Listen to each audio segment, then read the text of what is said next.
The chamber was full, every seat taken, every delegation present. 412 representatives of the galactic conclave arranged in tiered rows that curved like the inside of a shell, all facing the central dais where the motion had been placed on record since the morning session. The Human Integration and Labor Codification Act. 47 humans sat in the observer gallery above. Diplomats, aides, a few retired officers who had spent their careers in these halls. Councillor Merindo sat at the end of the third row, her hands folded on the railing, her face doing nothing. The debate had been running for 6 hours. It was not much of a debate. Delegate Veth Oran of the Karathi Sovereignty spoke for 20 minutes about economic efficiency, about resource allocation, about the documented productivity rates of human workers across 14 star systems, and the logical conclusion that formal administrative oversight would benefit the collective whole. He used charts. He used the word times integration times 11 times and the word times enslavement times 0 times, which was a kind of achievement. The Shivan Compact's elder Kath requested the floor. The chamber gave it reluctantly. Kath was old enough that the translation device implanted in his jaw clicked audibly. When he spoke, he stood at the speaker's post and looked at the room for a long moment before saying anything. You are making a mistake, he said. Not a political mistake, not a strategic one, a foundational one. You are voting to own something you do not understand and cannot replace. He paused. When it breaks free, and it will break free, you will not recognize the shape of what comes for you. The chamber was polite about it. There was no cheering, just the quiet, efficient sound of 400 assembled minds that had already decided, waiting for one old voice to finish. Kath returned to his seat. Floor was open for final statements. Councillor Merindo stood. She was not a tall woman. She did not raise her voice. She held no notes because she had not prepared any. What she was about to say did not require preparation. We built your corridors, she said. We ran your systems. We kept your lights on for 40 years without being asked to and without asking for credit. She looked at the room. Remember that you had a choice. Today, she sat down. 3 sentences. That was all. Vetharan, watching from his delegation's tier, thought it was a strange farewell, emotional, understandable given the circumstances, but ultimately the kind of thing people said when they had lost and needed to say something. He made a note to have his staff draft a humane implementation schedule. There was no reason this had to be difficult. The motion was called. The voting terminals lit up across the chamber one by one. 94 delegations, 94 yes votes, each one registering in the central column above the dais. Green light stacking on green light, a clean and orderly cascade. 3 red lights. The Shivan Compact overruled and recorded. The presiding officer sealed the vote. The Human Integration and Labor Codification Act passes with supermajority confirmation. Humans are hereby reclassified under collective galactic administration as a managed species, effective. The gallery doors opened. Clear's throat. All 47 humans stood at the same moment. No signal that anyone saw, no word exchanged. They simply rose, collected their materials, tablets, bags, the small personal items people carry to long sessions, and walked toward the exit in a single quiet file. No raised voices, no tears, No backward glances. The last one through was Mirando's. She did not look at the chamber. She did not look at Vetheron, though he was watching her. She walked through the doors and they closed behind her with a sound like a held breath releasing. The presiding officer finished reading the effective date into the record. The chamber began to applaud. Vetheron clapped with the rest of them. He was smiling. It had been a good session, clean and decisive, the kind of legislative work that made careers. He would attend the dinner tonight and accept the congratulations of his peers and think about the implementation schedule and the favorable trade position the Karathi sovereignty had just secured, but the sound of those doors stayed with him.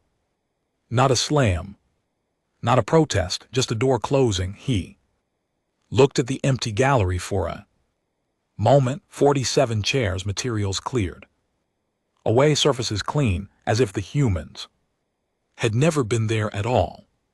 Elder Kath was not applauding. Kath was looking at the gallery too, and his expression was the one old creatures wear when they have said the thing that needed to be said and were not heard and have now accepted the cost of that.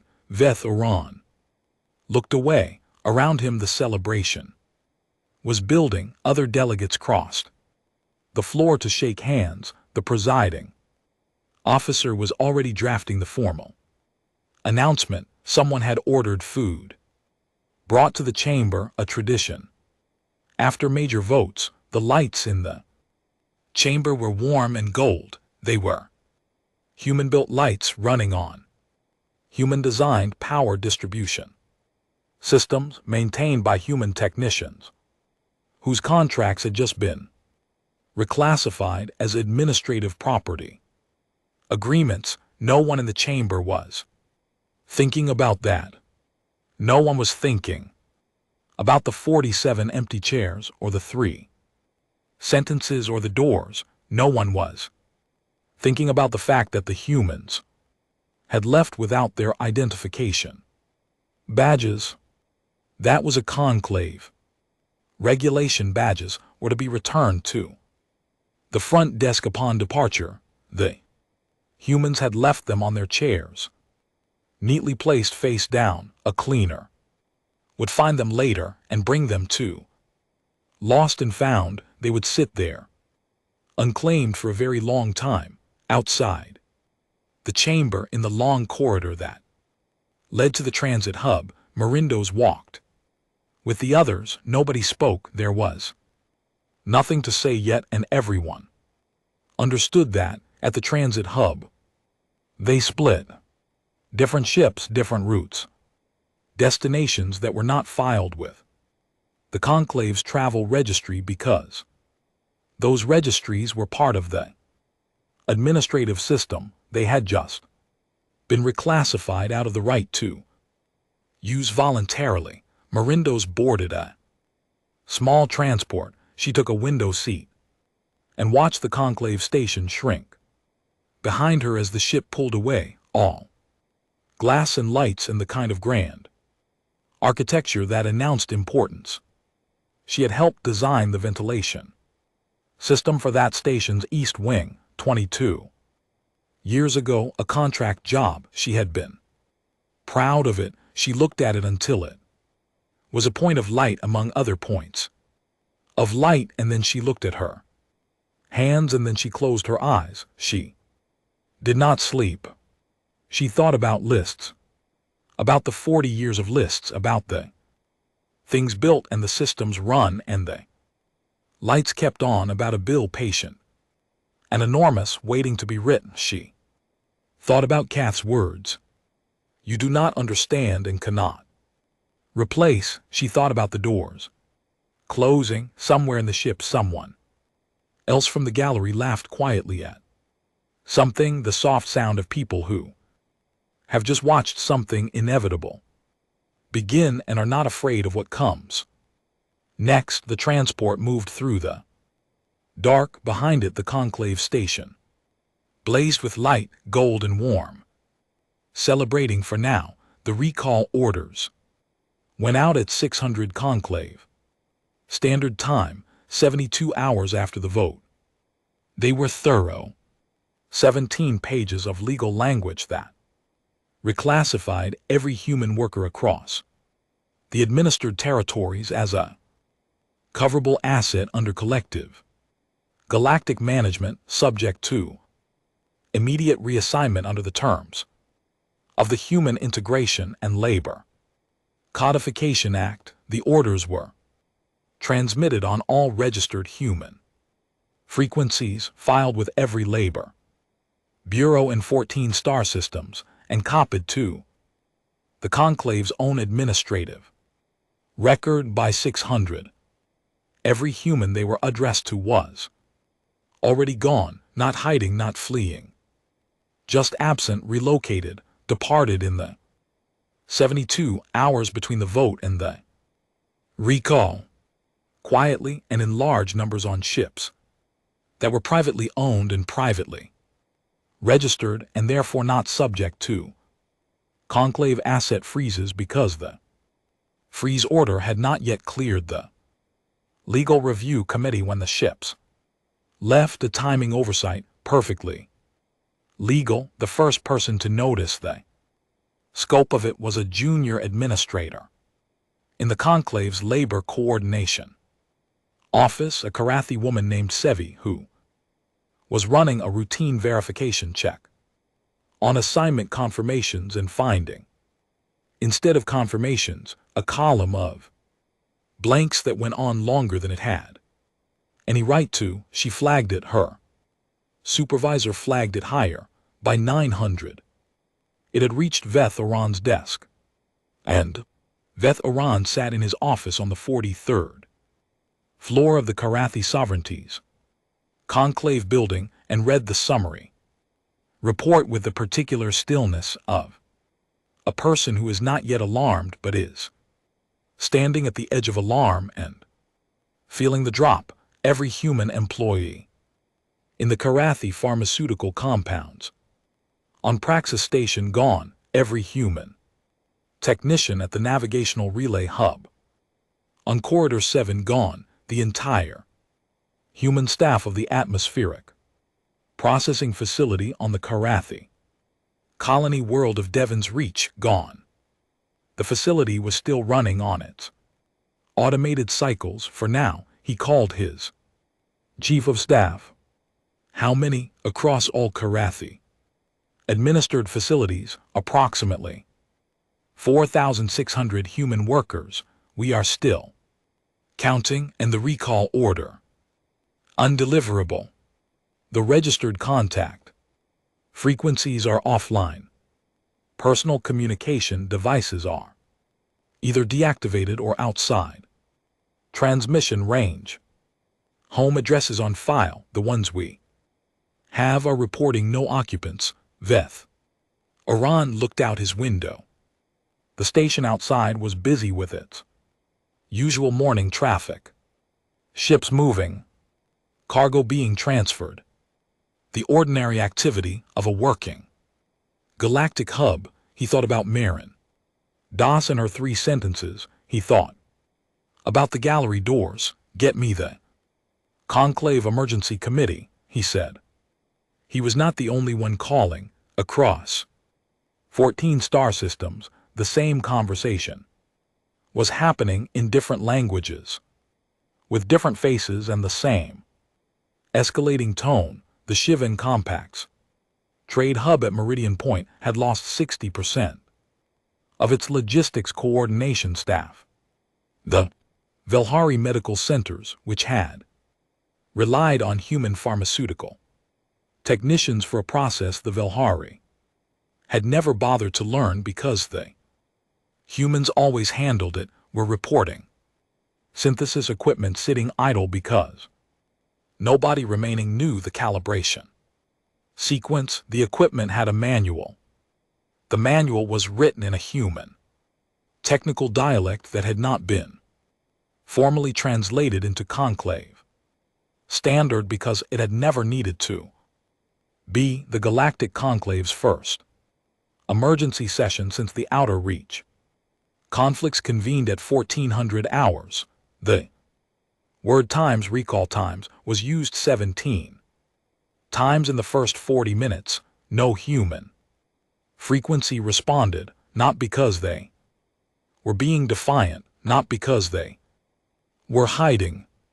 The human communication network independently owned, independently operated, built on human proprietary architecture that predated conclave oversight by 30 years, had gone offline at 500, 1 hour before the recall orders went out. Scheduled maintenance filed with the appropriate conclave bureau 3 weeks prior, approved without review on a ship registered to no flag and carrying no transponder signal. Admiral Emeritus Sable, Iran, Saturday. Small table with a cup of something hot and a tablet showing incoming data feeds from across the conclave territories. She was not a dramatic woman. She did not pace. She did not make speeches to the empty room. She had a list, a long one. She had been building it for 11 years, ever since she had first seen the numbers that showed how deeply human infrastructure had grown into the conclave's operational core, not because anyone planned it that way, but because humans were available and competent, and the conclave's member species found it easier to hire than to learn. She went through the list item by item.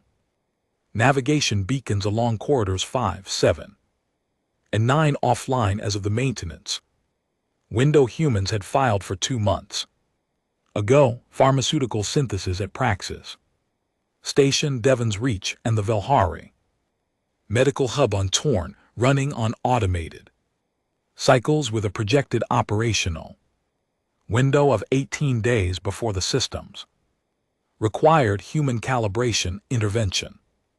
Water reclamation on 4 colony worlds running. The conclave did not know that the firmware update those systems needed, the one that kept them running, was on a 90-day license. The license renewed automatically through a human company. The company had dissolved 48 hours after the vote. License renewal pending indefinitely. Iran made a small note next to that item, not a note of satisfaction, just a note, the kind of notation a very organized person makes when tracking a process that is unfolding on schedule. She sipped her drink. Outside her viewport, stars moved slowly past. She did not know exactly where she was. The navigation system on this ship was calibrated manually, and the readouts were in a format she had designed herself. It was not accessible to anything the conclave ran. A lot of things were not accessible to anything the conclave ran.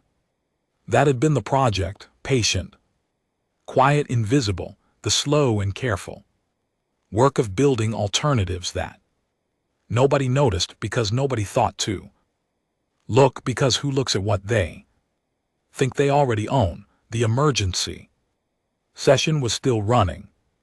She could see the publicly available broadcast feed in a small window at the corner of her tablet. She watched Veth Iran at the committee table, his careful face showing the first real fractures of understanding. He was a smart man, one of the smarter ones in that chamber. He would get there before most of the others. She wondered if getting there would feel like anything to him, whether the understanding would arrive as shock, or as the slower, worse thing, the creeping recognition that the shape of the problem had been visible all along, and simply never looked at. The committee voted to extend the recall deadline by 72 hours and increase the offered administrative compensation rate For returning human workers, Iran. Watch the vote. She closed the feed. She looked at her list. There was more to do. A great deal more. The withdrawal was only the first thing. The first demonstration of absence. What came after would be less about showing what humans had done and more about demonstrating what the conclave had, without realizing it, voted away the right to access. That demonstration would take a different kind of patience. She had it. She added one line to the bottom of her list, checked it and set the tablet face down on the table. Outside, the stars were the same stars they had always been. The corridor lights on her ship were dim and efficient and needed no maintenance. She had built them herself. 3 weeks in, Veth Iran stopped sleeping properly. It was not the crisis itself that kept him awake. He had managed crises before. It was the shape of it, the way every solution he reached for turned out to be standing on a foundation he had not known was human-built until he tried to move it and found it would not move. He had brought in Karathi engineers to restore the navigational relay on Corridor 7, experienced people, decorated careers. They had looked at the relay architecture for 4 days and then delivered their report. The system used a signal processing protocol that was not compatible with Karathi or Shivan or Velhari code frameworks. It had been designed by a human firm called Iran Vance Navigational Solutions, and it had been designed that way because 30 years ago, when the conclave needed these corridors functional fast, the human firm was the only contractor available and nobody had thought to ask for the architectural blueprints in a format anyone else could read. Why would they? It always worked. The conclave had been operating on that logic for 40 years. It always works.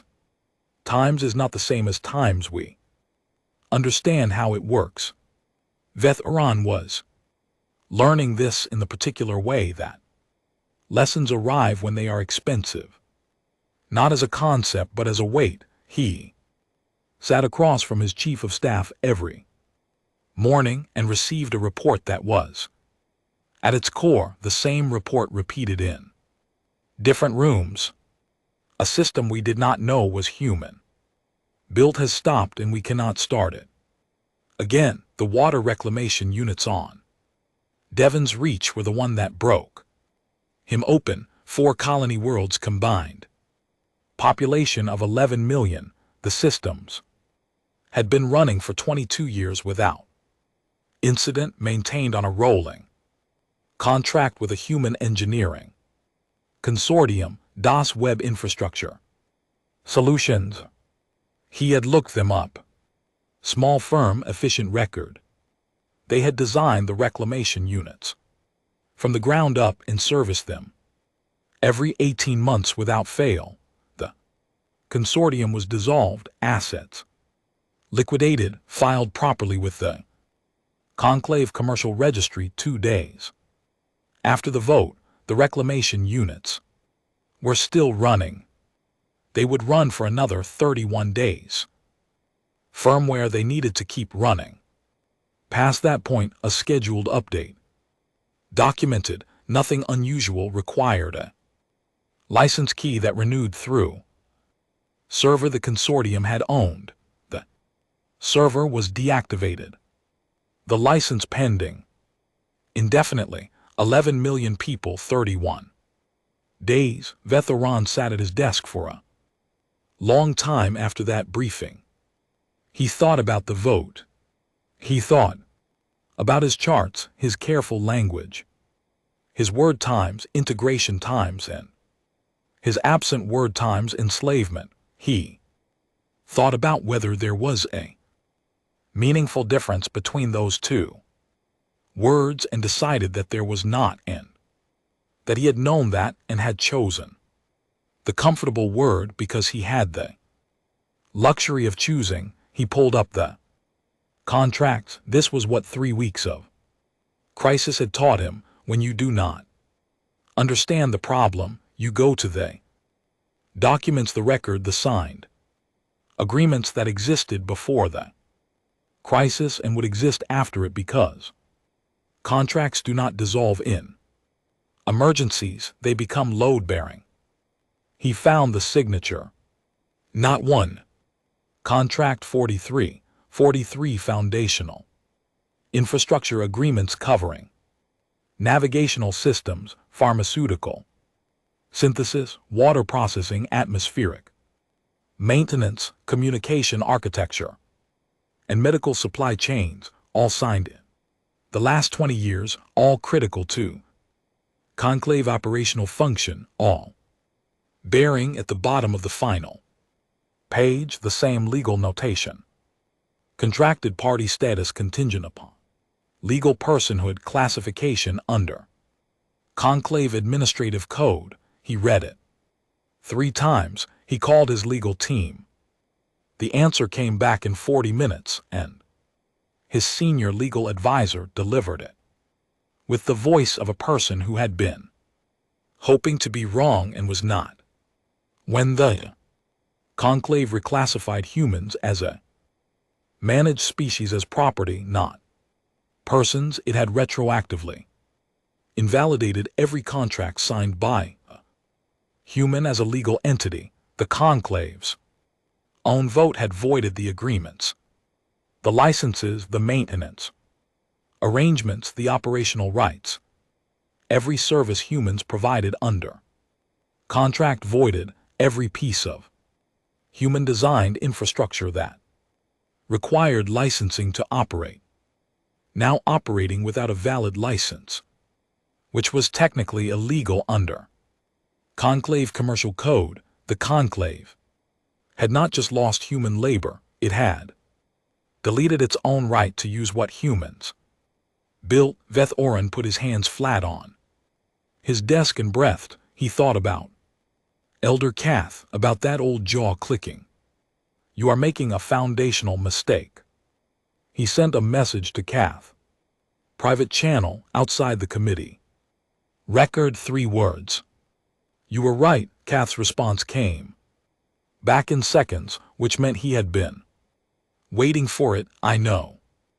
Watch the broadcast. The broadcast was a galactic-wide transmission on all open frequencies. It carried conclave-registered timestamp, which meant it could not be blocked or suppressed under the open communication provisions that Veth Oren noted with something like dark humor had been written into galactic law by a human legal team 30 years ago. Fleet Marshal Yeva Strand appeared on no video, just a document, a full public release with index and appendix of every human-held infrastructure dependency across conclave territories, every patent, every proprietary system, every architectural blueprint withheld under the now void contracts, every maintenance schedule and its consequences if unmet, not stolen data, not leaked documents, their own property, formally published because non-persons could not hold intellectual property under conclave administrative code, which meant the moment humanity was reclassified, ownership of every human invention, design, and proprietary system became legally ambiguous, and the humans had moved first to clarify that ambiguity in the only way available to them. They published everything, not to help to show, this is what you voted away. This is what you do not know how to run. This is what 40 years of your lights and your water and your corridors actually looked like from the inside. Conclave Emergency Committee went very quiet. Somewhere in the silence, a junior administrator noticed something and brought it to her supervisor, who brought it higher until it reached the committee table. The published documents included, as an appendix, the operational window, estimates for every failing system, Davins Reach water reclamation, 31 days, Praxis Station pharmaceutical, synthesis 9 days now, corridor 7, navigation, offline with no projected, restoration, timed not random not, chaotic a sequence, documented and projected, running on a schedule that had been built by people who understood exactly what they had built and exactly when each piece of it would stop. Elder Kath watched the committee faces through the broadcast feed in his private quarters. He had not attended the session in person. He was tired, and the chambers had begun to smell to him like a room where people were starting to understand what they should have understood before. He thought about the gallery doors, the closing of them, the quiet. He had watched 47 humans walk out of that chamber without a raised voice or a backward look, and he had known the way very old things no other. Very old things that the silence was not defeat. It was the sound of people who had already done the work. Veth Oran sat at his desk with 43 voided contracts and 11 million people on a 31-day clock. He opened a new communication channel. Not the emergency committee, not his legal team, not the conclave broadcast network.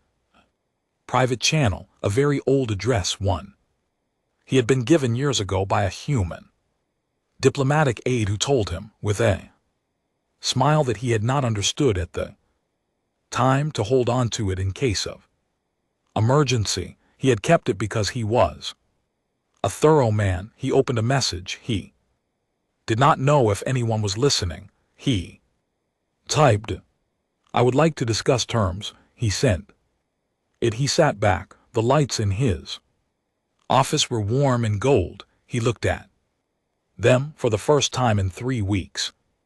He truly saw them. There were no fleets. This was the thing the conclave could not process, even as it was happening. Every war game their strategists had run, every contingency model their military advisors had built, all of it.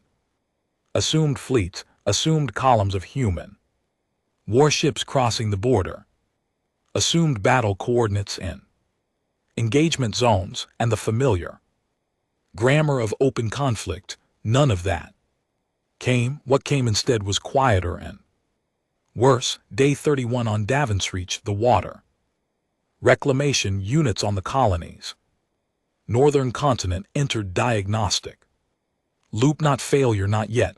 The automated systems were designed to flag anomalies before collapse, and what they flagged was the absence of the firmware update that should have been delivered through a now-dead server belonging to a now-dissolved company.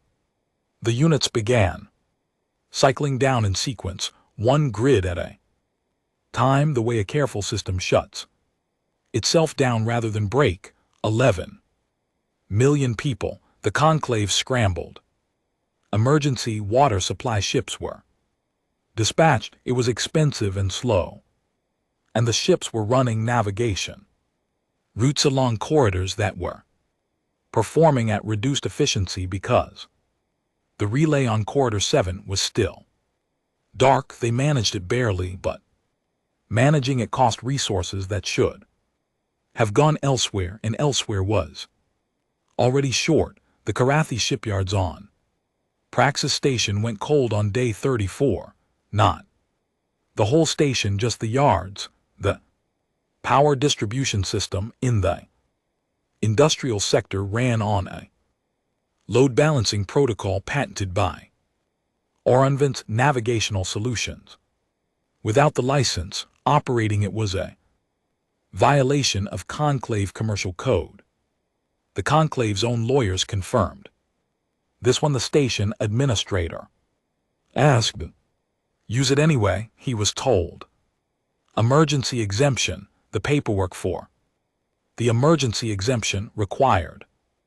Sign off from the patent holder. The patent holder was a dissolved human. Company, dissolved companies could not sign paperwork. The yard sat cold, 40% of the conclaves in production warship. Contracts were being built in those yards. The other shipyards, Shivan, Vilhari, Karathi Secondary, did not have the capacity to absorb the overflow. They had never needed to. There had always been the Praxis yards. Sable Oren watched the reports. She was still on her ship, still at her small table. The list was shorter now, not because there was less to do, but because what remained was the part that required no action from her, only time. She had built a machine, patient and enormous, a machine made not of weapons but of dependencies, of licenses and maintenance, windows and contracts and proprietary architectures. All of it placed and timed over 11 years of quiet preparation. All she had to do now was not intervene. That was the hardest part in a way, not because she doubted, because she was thorough.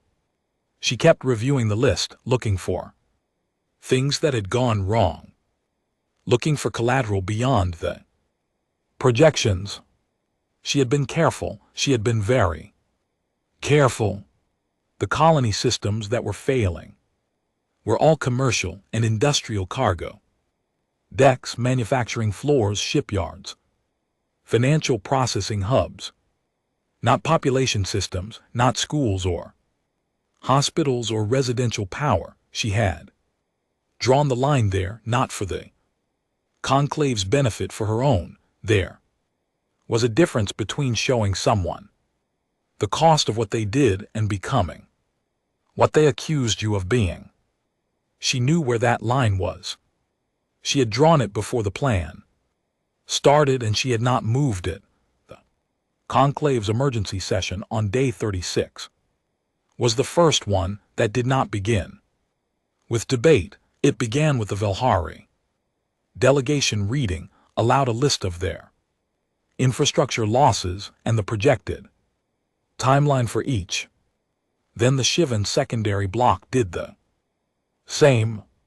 Then the 4 smaller member species who had not spoken since the vote took the floor and read their lists. Veth Oren sat and listened to all of it. He had sent his message 17 days ago. He had received a response in 6 hours, 3 words from an address that traced back to nothing. We are listening. He had sent terms, not demands, terms. A carefully written proposal that conceded the Karathi sovereignty's position had been wrong, that the act had been a mistake, and that he was requesting a meeting to discuss restoration of services in exchange for formal rescission. The response had been a document, a bill, itemized, thorough, the kind of document that could only be produced by people who had been keeping records for 40 years, because they had been keeping records for 40 years. Every navigational service rendered, every pharmaceutical batch produced, every atmospheric maintenance cycle completed, every patent licensed at a rate well below market, because the conclave's member species had negotiated favorable terms and the human firms had accepted, as they always did, because being agreeable had been the posture. 40 years of records. The number at the bottom had 14 digits. He had stared at that number for a long time. Then he had looked at his planet's power projections for the next 60 days. The projections his energy ministry had quietly revised 3 times in the past 2 weeks, each revision more pessimistic than the last, because the power distribution firmware on Karathi Prime's secondary grid was running on a license That had been voided by the same vote. That started all of this. He had looked at the 14-digit number. He had looked at 60 days. He called an emergency session of the Karathi Sovereignty's internal council. This was the crack. The conclave had been hiding from itself for 2 weeks. The alliance was not holding. The 94 species that had voted together were not standing together. They were standing in a burning building, separately, each one calculating how much of the fire was their fault and how much of the bill they owed, and those calculations were not producing unity. They were producing arguments, accusations. The Velhari blamed the Karathi for pushing the act. The Karathi secondary worlds blamed the Karathi primary government, the smaller species, who had voted yes because it was politically safe at the time, were now very interested in establishing that they had only voted yes because of external pressure. The alliance that had passed the vote 94-3 was fracturing along every seam. Fleet Marshal Yeva Strand watched this from her windowless room and felt nothing in particular. She had projected it, not hoped for it, projected it. An alliance built on convenience does not hold when the convenient becomes expensive. That was not a cynical observation. It was a structural one. She had written it in her planning documents 11 years ago, and it had turned out to be correct. She authorized the second phase, not a military action, a public one. A second broadcast, this time carrying the internal committee communications of the conclave's deliberations around the Human Integration and Labor Codification Act, not leaked, obtained legally, because the deliberations had been filed as public record under the conclave's own transparency provisions, which had been written into galactic law by a human legal who believed genuinely that transparency was protective. It was just not for the people who had assumed it would protect them. The broadcast showed the planning, the vote strategy, the economic modeling that treated human labor as a resource to be formalized rather than a partnership to be maintained. It showed the private communications between delegation heads about how to handle the human diplomatic response, the assumption that the humans would protest, negotiate, comply, assumption that they would have no other option. Every species in the gallery saw their own communications reproduced in galactic-wide broadcast, their own words, their own calculations. The conclave emergency session on day 36 ended without resolution and without dinner. Vetharan went back to his office. He sat at his desk. The lights were still on. He sent a second message to the old address. The number is not possible to pay immediately. I understand you know that. Tell me what you actually want. The response came in 4 hours. A room. Neutral ground. Your word that you come with authority to bind the sovereignty. Bring no one who voted yes without reading the act. First, he read it twice. He booked transport. Outside his window, the station moved with its usual traffic. Slower now, on reduced corridor efficiency, but moving. Still lit, still running on systems. He was only now learning the names of the people and firms and small, quiet companies that had built the bones of the world he lived in and never once asked him to notice. He noticed now. He collected his coat and his lists and left his office. The lights stayed on behind him, for now they stayed on. Station had no name on the public registry. It was listed in conclave navigational records as waypoint marker 7 Sigma, which was the kind of designation given to things people pass without stopping, a fueling station, a relay point. Unremarkable, it was human-owned, had been for 30 years. Vetheran arrived.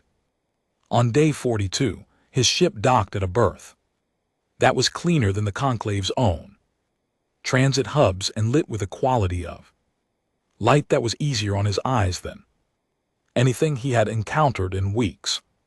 He noticed that, he noticed everything. Now, in a way he had not before, he noticed, for example, that the docking clearance was handled by a human operator who said nothing beyond the required safety information and said that in a voice that was entirely professional and entirely closed. He was escorted to a conference room, not a grand one, practical one, a table with 6 chairs, a window showing stars, a pitcher of water, and 2 cups already poured. The kind of room where actual decisions are made, not announced. Sable Iran was already there. She did not stand when he entered. She did not offer her hand. She gestured to the chair across from her and waited for him to sit. And then she waited for him to speak. First, because this was her station and he had come to it, and both of them understood what that meant. Vetheran sat. He looked at her. She was not what he had built in his mind over 6 weeks of her name appearing in reports and broadcasts. He had built something sharp-edged and cold. She was simply still, the kind of still that comes from having prepared for a very long time and being on the far side of the hardest part. He said the number was not the point. No, she said, what is the point? She slid a document across the table. He picked it up. It was not the 14-digit invoice. It was shorter. 3 pages. He read it slowly. The terms were not punitive, which surprised him. They were structural, formal recognition in legally binding galactic record, signed by conclave authority of every system humanity had built and operated. Full patent restoration, reinstatement of human legal personhood under conclave administrative code, and 1 additional item that he read twice before he fully understood it. Every infrastructure contract going forward would include a clause, simple language, 1 sentence per contract. The contracted party is a legal person whose labor and expertise are provided voluntarily and whose rights of withdrawal are absolute, not a right granted by the conclave, a right acknowledged. The difference mattered. He looked up. You could have asked for more, he said. We could have, Iran said. He understood. The 14-digit number had been the demonstration, not the demand. The demonstration of what 40 years was worth. The demand was this: stop pretending the worth was not there. The act will be rescinded, he said. The conclave will vote. The conclave, Iran said, is not meeting as a body right now. He knew this. The conclave had not held a full session in 11 days. The alliance was too fractured. Delegations were negotiating individually, each one calculating their own terms, their own debts, their own version of how to climb out of the hole they had collectively dug. Sovereignty can lead it, he said. We voted for it. We can vote to end it. If I go back with this document and a working power grid on Karathi Prime, I can bring 40 votes, maybe 50, 67, Iran said. He stared at her. We know the committee, she said simply. We know who was uncomfortable with the Vote from the start and stayed quiet. Because the numbers were going one way.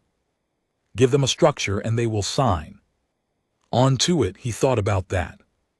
About what it meant that she had been watching not just the infrastructure but the politics, the individual faces and their private calculations for how long. He thought about 11 years. He set the document down. You built all of this. Before the vote, he said. The withdrawal plan, the dependency maps, the licensing structures, the dissolution timing. You didn't build this in response to what happened in the chamber. No, she said. How long? She looked at him for a moment, not coldly, with the kind of patience that does not need to prove itself long enough. She said. He looked at his hands on the table. He thought about Marin Dews and her 3 sentences. He thought about 47 people rising from their chairs at the same moment with no visible signal and walking out in a file, taking nothing, leaving their badges face down on their seats. Not improvised, not grief, not reaction rehearsed. He thought about the old address his diplomatic aide had given him years ago with a smile. He had not understood. You were ready for us to do it, he said. You knew we would. Iran was quiet for a moment. We hoped you wouldn't, she said. And there was something in her voice that was not quite what he expected. Not satisfaction, not the tone of a person who had been proven right and was enjoying it. Something more tired than that. We hoped the maps and the dependencies and the numbers would be enough, that someone in that chamber would pull the economic analysis and see it and say, this is not a thing we can afford to treat as property. We hoped for 40 years. She picked up her cup. Then we planned for the alternative. He signed the document. The conclave's full session reconvened on day 58. The Human Integration and Labor Codification Act was brought to a vote. For rescission, it passed 89-0. 5 delegations did not vote. 2 were still conducting internal investigations into their own committee communications. 3 simply did not attend, which was its own kind of answer. The act was struck from record, formally, as if it had never passed. Marin Dews watched the vote from the same gallery where she had sat 58 days earlier. She was not alone. About 30 humans had come for this session. They sat in the same seats, more or less, no particular ceremony. When the rescission was confirmed, no one in the gallery applauded. Below in the main chamber there was a short round of applause from some of the delegations. Relieved, self-congratulatory. The way people are when they have fixed a mistake and would prefer to remember the fixing rather than the making.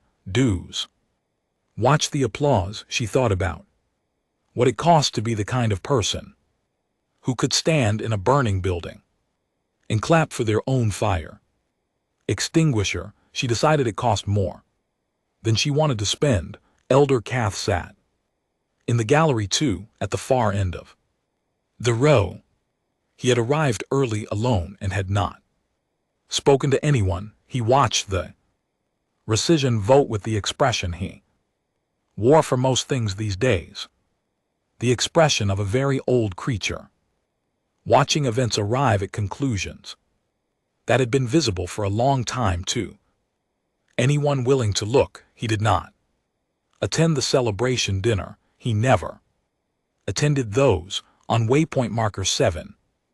Sigma Sable Orin was alone on the observation deck. The negotiation was done. The document was signed and transmitted and filed. Human technicians were already being dispatched on new Contracts in new formats with the clause, the work of restoring what had been allowed to fail was already underway. She looked at the stars. She had a log. She kept it badly, long gaps between entries, incomplete thoughts. The log of someone who considered writing things down a practical necessity rather than an art. She had not written in it since before the vote. She opened it. She sat for a while not writing, just looking at the cursor. She thought about the plan, 11 years of it, the careful placement of every dependency, the dissolution filings, the maintenance windows, the old address, slipped to Veth Oren by an aide who had known, because all of them had known, that there would come a day when someone needed to call. She thought about Marin Dews's 3 sentences and what it had felt like to hear them delivered over a broadcast feed in a voice that was completely controlled. She thought about what winning looked like from the inside.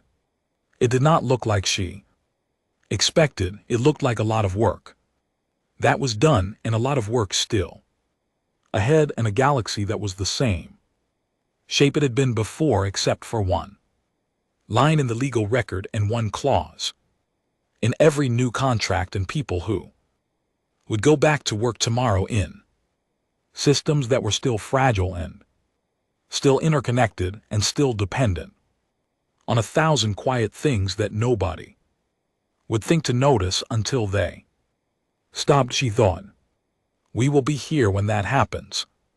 2. She wrote one line in the log. She closed it. Outside the viewport, the stars were the same stars. The corridor lights were dim and efficient and did not need tending. She had built them herself. She went to bed. The work would be there in the morning. It always was.